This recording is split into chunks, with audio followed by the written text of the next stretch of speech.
conectando, sigan ustedes comentando, compartiendo.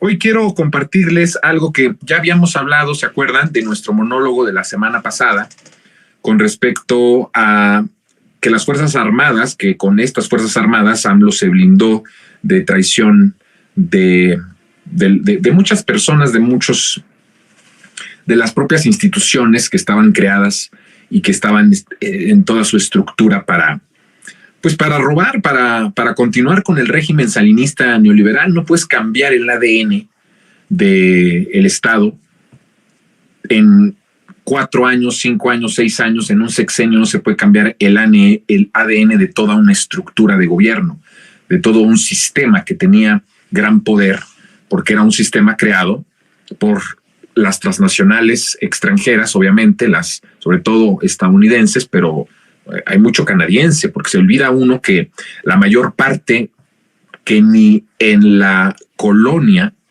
ni en los 3 siglos, se robaron tanto y saquearon tanto material y tantos minerales, tanto oro, tanta plata, tanto cobre de el subsuelo de nuestro país. Y se nos olvida a veces porque regularmente pues no hay medios de comunicación que tengan esta conciencia, que tengan esta misión de poder hablar de las cosas que verdaderamente interesan al pueblo de México, y se olvida de repente que es más o fue más el saqueo que en la colonia de toda esta etapa que yo le llamo salinista neoliberal. Y se nos olvida que la mayor parte de los saqueadores de nuestro territorio son justamente las mineras canadienses, con la concesión de tierra, de suelo patrio, que le blindó con la ley minera, que tengo un monólogo que hablo de esa historia con Carlos Salinas de Gortari, y como con Calderón se extiende, incluso se da más territorio, se enajena más territorio de nuestro país a empresas mineras, sobre todo canadienses, que en el mismo año o en el mismo sexenio de Carlos Salinas de Gortari, quien es el padre de esta ley, y diríamos que es el padre de este régimen salinista neoliberal, ¿no?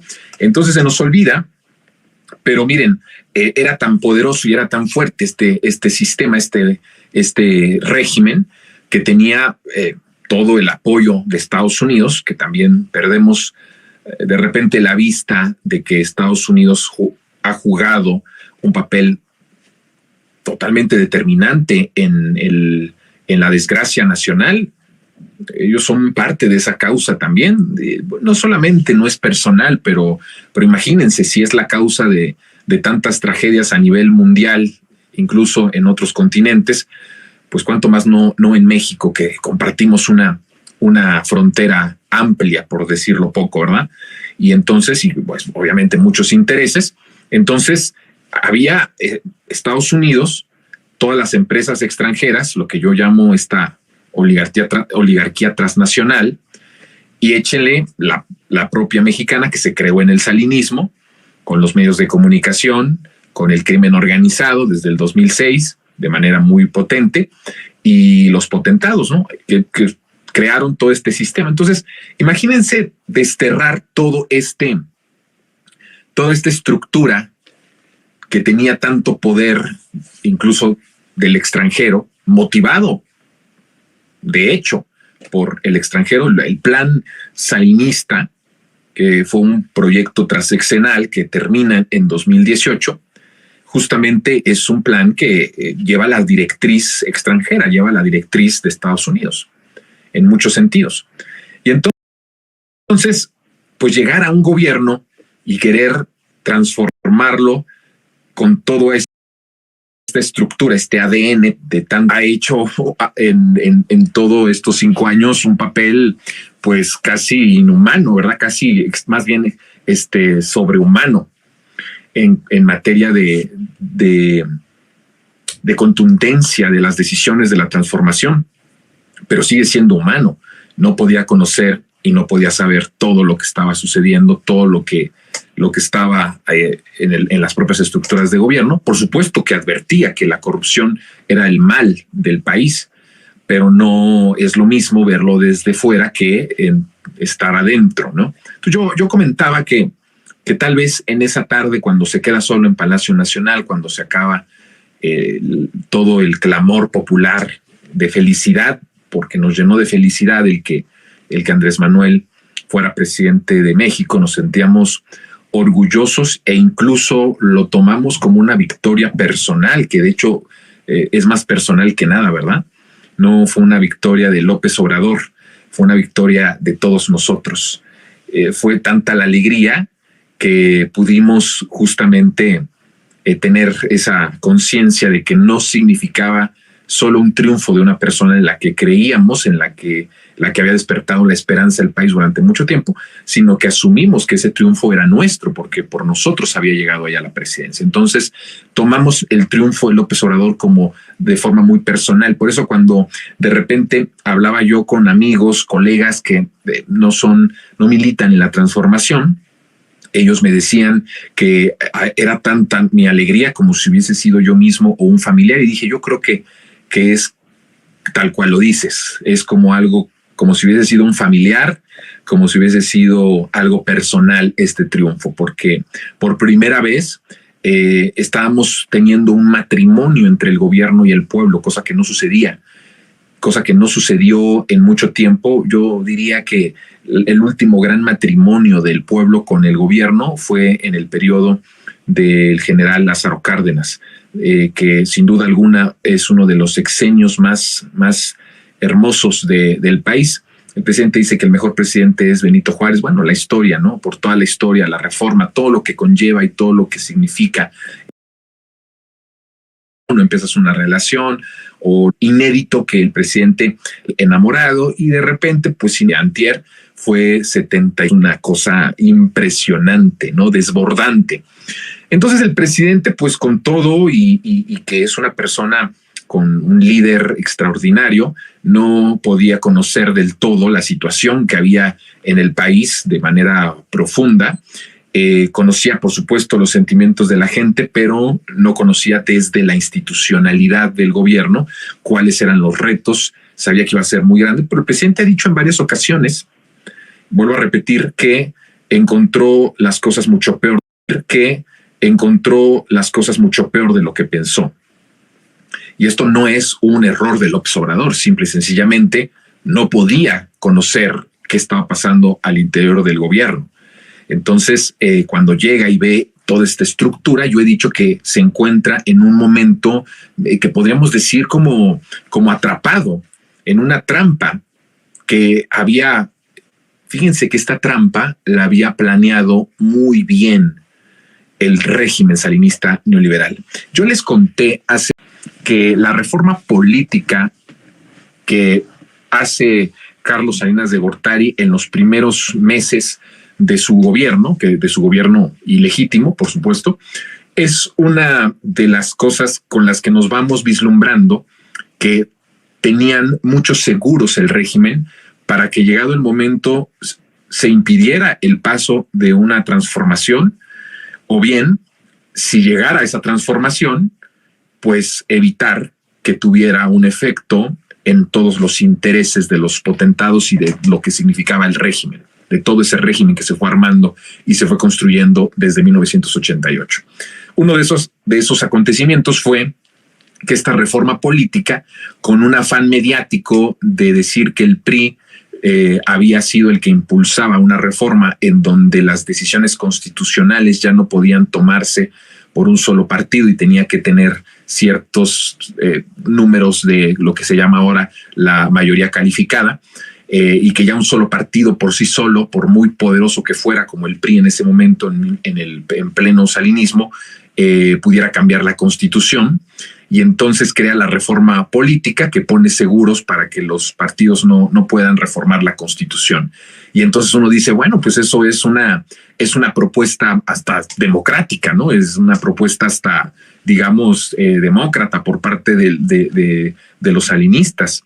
Pues resulta que esto era mediáticamente hacia afuera, se mostró de esa manera, pero en la realidad, con la reforma política que impulsa Carlos Salinas de Gortari, reforma política que sigue en mucho sentido teniendo cauce en tiempos de la transformación, Por eso el presidente tenía la intención de hacer una reforma política, empezando por el Instituto Nacional Electoral, que fue impedido, acuérdense ustedes, por la oposición.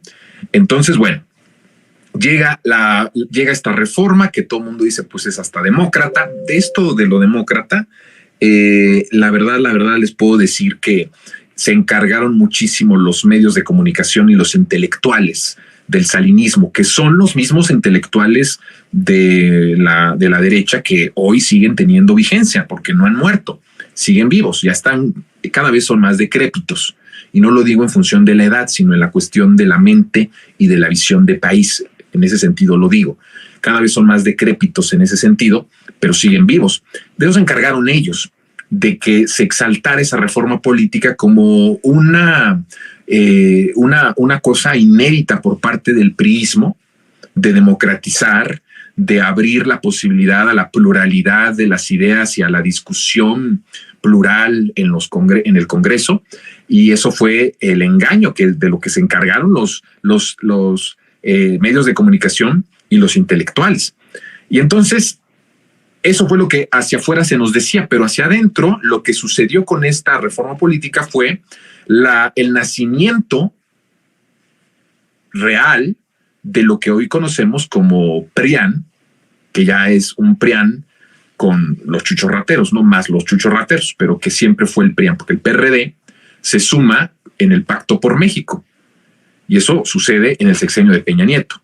Pero anteriormente el PRD pues era un partido de izquierda, ¿no? Un partido de oposición. Un partido que en algún momento enarboló las causas más democráticas del país, ¿no?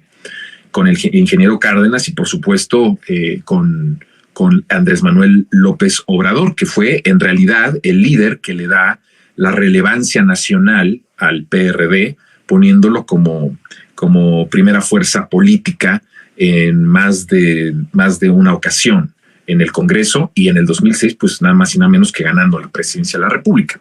Pero bueno, nace el PRIAN. Ese es el momento histórico. Si uno puede poner un momento histórico en fecha y en acontecimiento de que nace este binomio del régimen salinista neoliberal, que escoge el régimen que el PRI y el PAN en unión iban a ser los brazos políticos de este régimen devorador, nefasto, asesino, genocida, pues se escoge al PRI y al PAN. ¿Y qué es lo que sucede?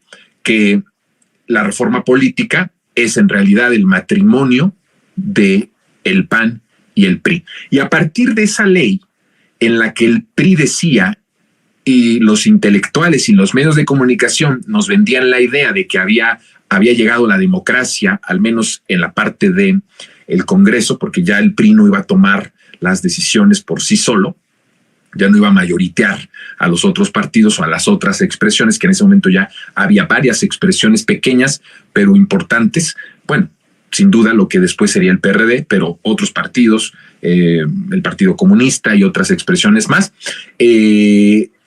así se lavaron la cara ante ellos. Bueno, ¿qué fue lo que pasó desde 2009 de la reforma política hasta el 2018, que fue el término del sexenio de Peña Nieto y el quiebre, el derrumbe político, ojo, político, el derrumbe político del régimen salinista neoliberal?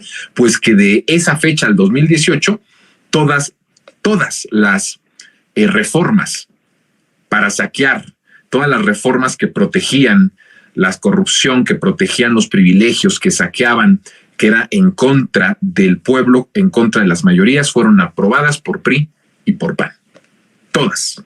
No hay una sola en la que no votaran ambos partidos a favor. Una de ellas, por supuesto, que también he hablado con respecto a esto del FOAPROA, que se puso muy a debate ahora que Moreira, ¿no? Este sinicazo, propuso que se dejara de pagar el FOAPROA para que esos recursos fueran a Acapulco. Ese es otro tema, pero incluso el FOAPROA pues fue votado por el PRI y por el PAN, con el aderezo en ese momento de una negociación que hizo Zedillo con el PAN de entregarle en el 2000 la presidencia de la República. Lo que sucedió así, y que también por medio de los intelectuales y por medio de los medios hegemónicos se nos vende a todos como la transición, la famosa transición democrática, ¿verdad? donde se termina con el régimen del PRI y empieza el del PAN. Pero el matrimonio del PRI y del PAN había comenzado un año después. Oigan esto, el matrimonio del PRI y del PAN había comenzado un año después de que tomó posesión de manera ilegítima Carlos Salinas de Gortari. Ya para el 2000, con un PRI bastante ya, adolorido, bastante fregado, había pasado ya varios magnicidios o varios asesinatos, una situación económica terrible, un fin de sexenio de Carlos Salinas de Gortari bastante alterado, un sexenio de Zedillo bastante malo en materia económica, de derechos humanos y en todos los ámbitos, y esto conlleva a que entreguen la batuta al PAN y que los medios y los intelectuales lo hicieran pasar como una transición democrática. Bueno, toda esta historia, que ya saben que a mí me encanta la historia de contarles el contexto, porque eso es lo sustancial para poder entender qué es lo que está sucediendo ahora. Imagínense toda desde 1988, que de hecho empieza el neoliberalismo desde antes con De la Madrid en 1982, pero que tiene un auge como un proyecto ya a la mexicana con Carlos Salinas de Gortari. O sea, tiene el toque a la mexicana, el toque salinista, que es, por cierto, el más fatal.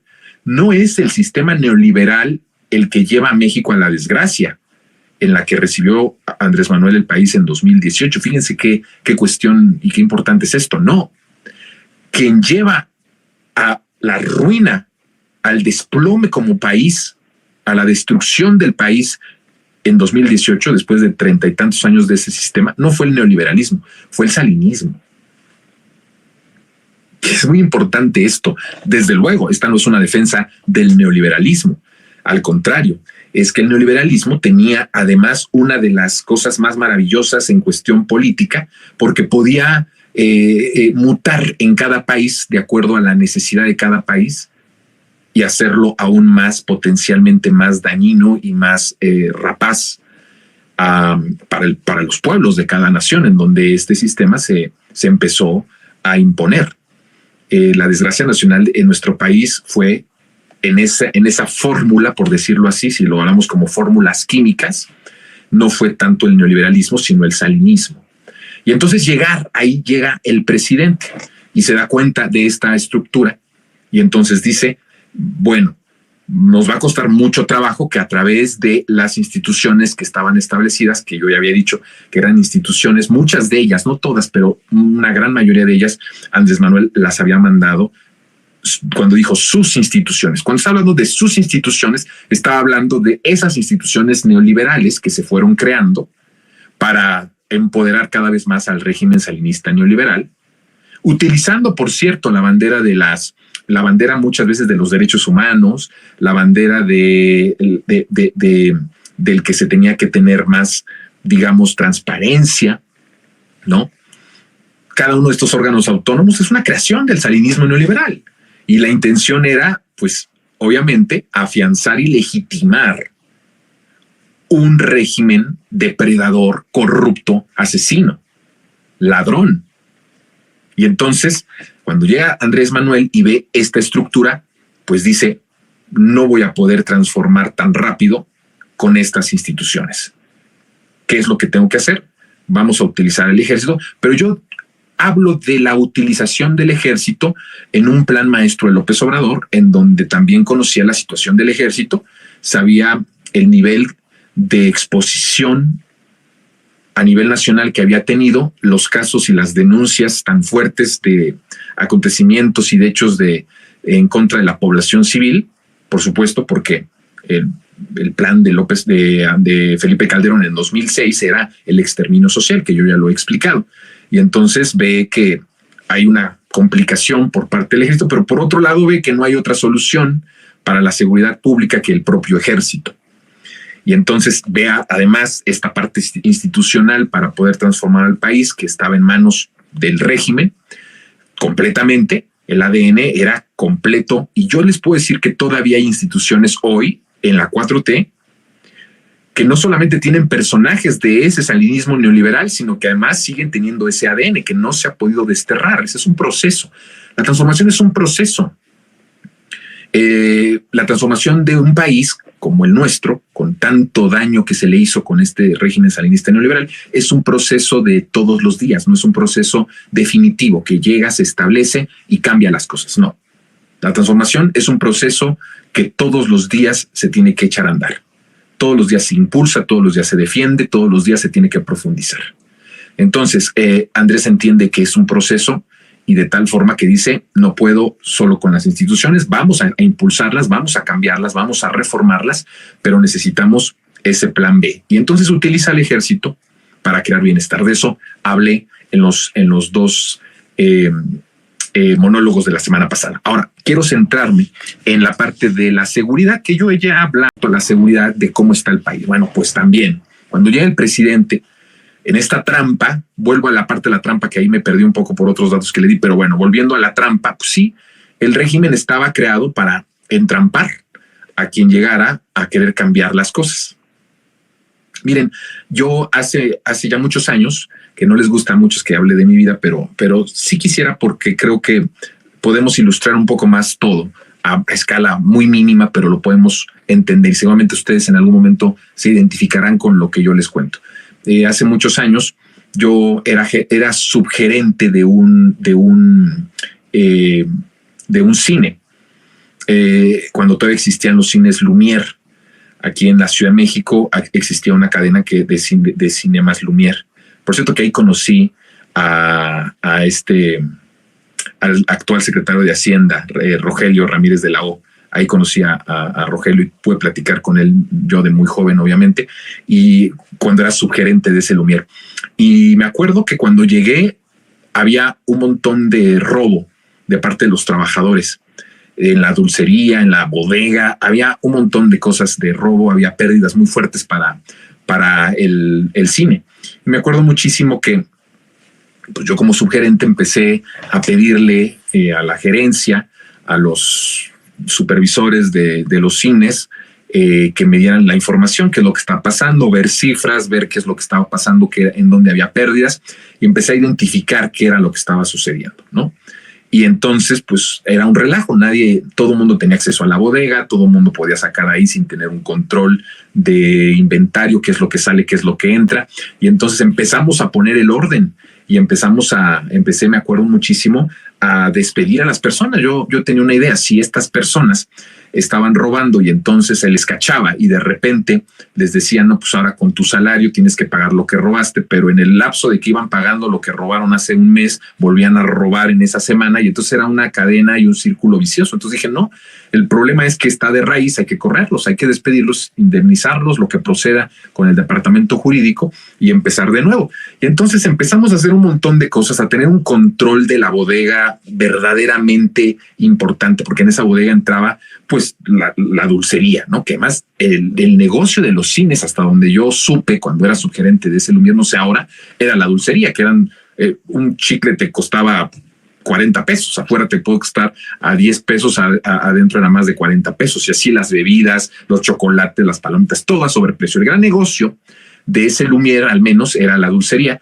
y no había un control, todo el mundo sacaba, no había ese control. Empezamos a hacer una estructura de la bodega con unos controles más eficaces y más duros en cuestión del control de lo que entraba, de lo que salía. Empezamos a poner orden en todos los que tenían acceso, en todos los que estaban en la dulcería, en los supervisores, en todos. Cuando empezamos a tener resultados, llega el citatorio adentro del propio cine, en ese entonces mi gerente, y me dice, estás despedido.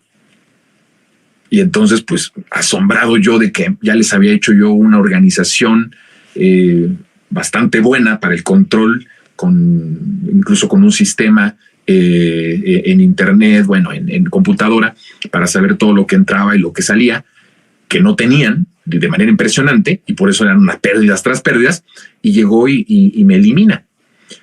No les quiero contar más de la situación. Al poco tiempo me enteré por medio de un supervisor del que me hice amigo en ese proceso, y me dijo, mira, sabes que llegó la parte de que te despidieron y ahora se sabe que quien tenía todo controlado y tenía ganancia de lo que se robaban, pues no eran los dulceros, no eran los que atendían la dulcería o los que estaban ahí. Bueno, sí se beneficiaban ellos, pero el mayor beneficio era para el gerente. Cuando tú entraste y empezaste a encontrar y empezaste a reformar y a cambiar todo en el cine, pues se le cayó el negocio al gerente y entonces pues decidió correrte. Entonces, vean, estaba todo, aunque yo hiciera todo lo necesario, estaba hecho ese sistema para que se robara. No iba yo a poder hacerlo, no iba yo a poder lograrlo. Con López Obrador fue igual. Pero imagínense, esto estamos hablando de un cine al país. Eso es una cosa enorme. Se dio cuenta de eso. Y entonces estaba hecho, todo era una trampa. La trampa era que era como la manzana envenenada. Llegas con mucha alegría, llegas con un montón de legitimidad, pero se te va a acabar pronto porque no vas a poder transformar. Porque ¿sabes qué? Todas esas instituciones tienen un ADN del régimen salinista neoliberal. Y para que lo cambies te va a llevar un montón de tiempo, de tal forma que tu gobierno termine más rápido de lo que empezó. Esa era la idea que tenía el régimen. Esa era su carta más fuerte cuando vio que era imparable López Obrador. No va a poder transformar. Y les puse yo el ejemplo en la semana pasada de cómo había personas que aseguraban, casi lo firmaban, de que no iba a construir el Tren Maya, de que no iba a poder hacer la refinería, de que no iba a poder hacer el tren en el Istmo. Porque sabían ellos que no había condiciones en las instituciones para lograr estas mega obras y esta transformación en la cuestión de las obras de infraestructura que estaba prometiendo López Obrador. Pero por supuesto que el presidente ya había pensado que llegando y viendo esto tenía que tener una salida. Y entonces fue las Fuerzas Armadas. Y ahí mata a varios pájaros de un solo tiro. Los humaniza, les vuelve a dar una identidad de pueblo, los pone a la altura del pueblo, que eso era importantísimo, que las élites que fueron teniendo tanto poder, pero no el poder de manejar una aduana. Porque ahora dicen, tienen mucho poder porque tienen las aduanas. No, hombre. O sea, es una cuestión administrativa. En la realidad, la élite del ejército tenía que ver con cosas macabras y perversas. Entonces, le pega a la élite militar, desaparece al Estado Mayor Presidencial. ¿Y qué es lo que hace? Que pone en el nivel que tenía que estar el ejército al nivel del pueblo. No contra el pueblo, sino al nivel del pueblo. Entonces, por eso el presidente repite y repite y repite, hasta como una cuestión pedagógica para el propio ejército. Es un mensaje que les está diciendo, no se les olvide que ustedes son pueblo. Pueblo uniformado, pueblo fregado, pueblo damnificado por el neoliberalismo. Entonces les recuerda el presidente que están al nivel del pueblo, que están a ras del pueblo. Les da un sentido humano. Y dice, pues de aquí soy. Si los militares tienen la estructura, la disciplina, la formación, son los mejores ingenieros que hay, son de los mejores médicos y doctores que hay en el país. Pues ¿cómo no vamos a utilizar ese talento de un país que no está en guerra y que no ha estado en guerra durante un montón de tiempo? Pues los voy a ocupar. Como estas instituciones es la trampa, la manzana podrida y la manzana envenenada, no voy a poder avanzar con esas instituciones, pues entonces el ejército. ¿Y qué es lo que hace el ejército? Ayuda a construir nuevas instituciones. Porque si esas instituciones que tienen ese ADN corruptor de 30 y tantos años de salinismo neoliberal no funcionan, se tienen que ir al diablo. Y entonces hay que construir nuevas instituciones. Y por eso llegan muchas instituciones nuevas, entre ellas el Banco del Bienestar. Y así en cada área fue creando instituciones nuevas con la ayuda del ejército. ¿Ven ustedes la manera tan impresionante del presidente de utilizar y de administrar el poder de tal forma que no quede una reducción de poder, por pequeña que sea, que esté al servicio de las élites? Cualquier fuga de poder de esas instituciones que tenían ese ADN del salinismo neoliberal, cualquier fuga de poder, por pequeña que sea, iba a ser contraria a los intereses del pueblo. Y entonces el presidente dice, no podemos tener fugas de poder en ningún espacio, porque cada espacio de poder, por mínimo que sea, puede ayudar a la transformación del país, puede ayudar al pueblo. Y en la parte de la seguridad pública, pues fue prácticamente lo mismo. Ocupa a ese pueblo, lo hace además de una manera impresionante, porque los manda a la zona geográfica. Yo he hablado de la revolución geográfica del sexenio de López Obrador. Voy a abundar más de qué significa la revolución geográfica. Es muy interesante el tema de esta revolución geográfica y demográfica. Es muy, muy interesante, muy importante. Lo elaboro y lo hago para la próxima semana. Pero hablo yo de una revolución geográfica. Manda a los generales, manda al ejército a la zona geográfica más fregada y más chingada de la historia de México, al sur-sureste. ¿Y qué es lo que hace con eso? Pues les dice, no se les olvide quiénes son. No se les olvide que ese pueblo es el reflejo de sus padres, de sus madres, de sus abuelas, de sus bisabuelas. Los manda a un proceso de humanización tan poderoso, tan potente. Les cambia la perspectiva por completo. Y entonces, una vez que los va humanizando, una vez que les da un sentido distinto de misión y de visión,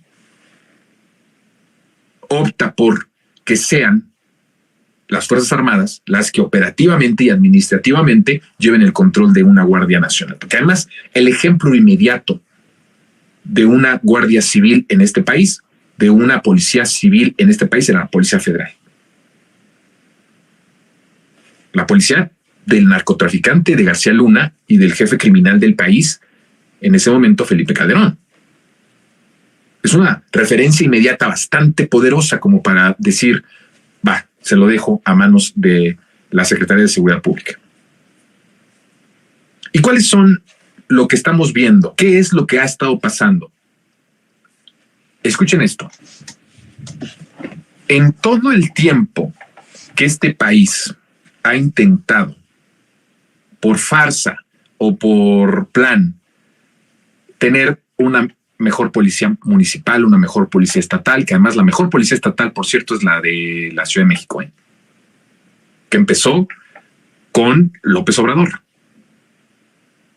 La profesionalización de la policía local de la Ciudad de México empieza en el sexenio de la Esperanza, que es el sexenio de Andrés Manuel López Obrador, y con Claudia Sheinbaum ya lleva, es como ya el resultado, ¿no? La cosecha de toda esa siembra. Pero en todos los intentos, como farsa o como intento legítimo de crear policías civiles fuertes, municipales, estatales y nacionales, nunca ha habido un resultado tan positivo en seguridad desde que se desata la guerra de exterminio en 2006 como con López Obrador. ¿Y qué creen? Que esta seguridad está a manos de las Fuerzas Armadas. Estamos hablando de que los delitos del fuero común están reducidos en este sexenio hay una reducción de 21.8%. Del robo total, una reducción de 22.9%. Robo a vehículo, una reducción de casi 44%. Del secuestro, una reducción de casi 80%. Estamos hablando de que si se sigue por ese plan, muy pronto este país va a estar liberado del secuestro. Se escucha muy fuerte, ¿no? Hasta increíble hablar de que un país se libere. Bueno, hay países que no tienen secuestros. México ya redujo 80% del secuestro. Vamos en la línea de que puede erradicar el secuestro. El feminicidio en ese sexenio hay una reducción de casi el 36%.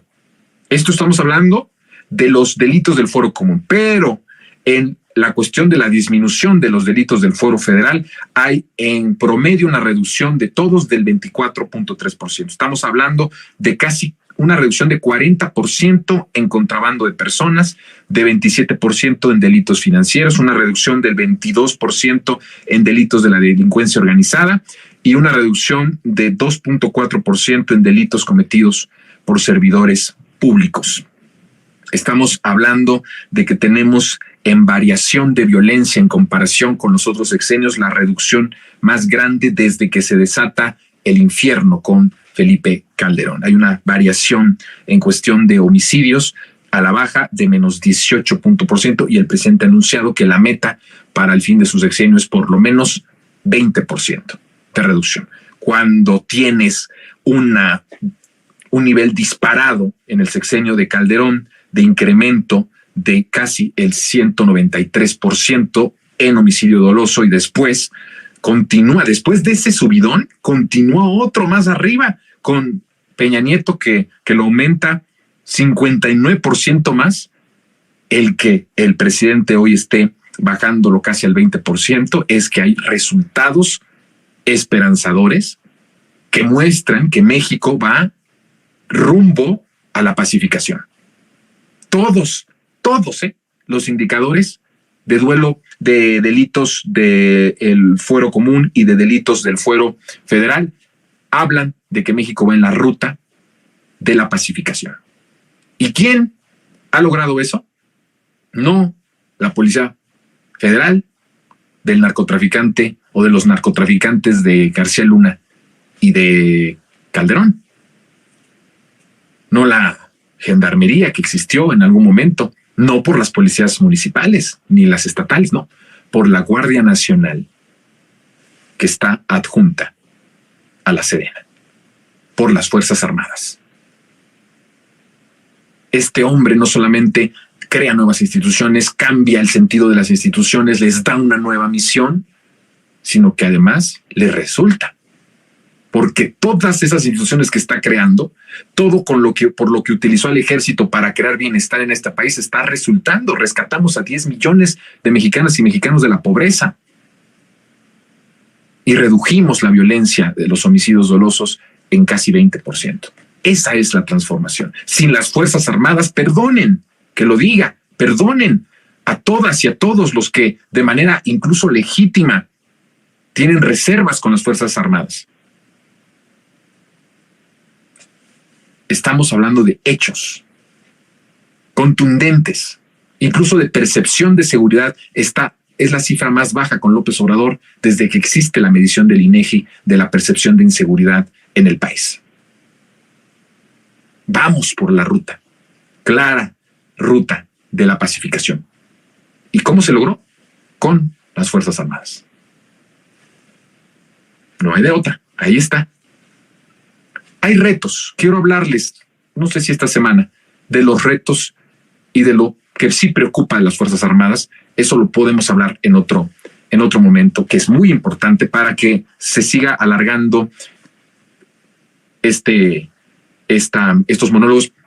Tal vez, mi querida producción, sería muy interesante que uniéramos en un video todos los monólogos. Creo que este es el tercero o el cuarto que hablo de las Fuerzas Armadas. No sé si es el tercero o el cuarto. Y que lo vayamos teniendo en un solo video, todo, para que la gente pueda verlo y vea todas las partes en un mismo video. Ojalá y lo podamos hacer. Sería muy interesante porque va a haber otro más. Yo creo que con ese finalizamos lo de las Fuerzas Armadas, que serían los retos, las preocupaciones legítimas de las Fuerzas Armadas en tareas de seguridad pública. Eso sí, hay que advertirlo, porque sigue habiendo abusos, hay que decir, no tan graves como en los otros sexenios, pero sí tenemos que garantizar que las Fuerzas Armadas sean siempre con una vocación pacífica, de seguridad, y que nunca se les olvide, nunca más se les olvide que son pueblo. Y eso podemos hacerlo en otro monólogo. Pero bueno, vamos a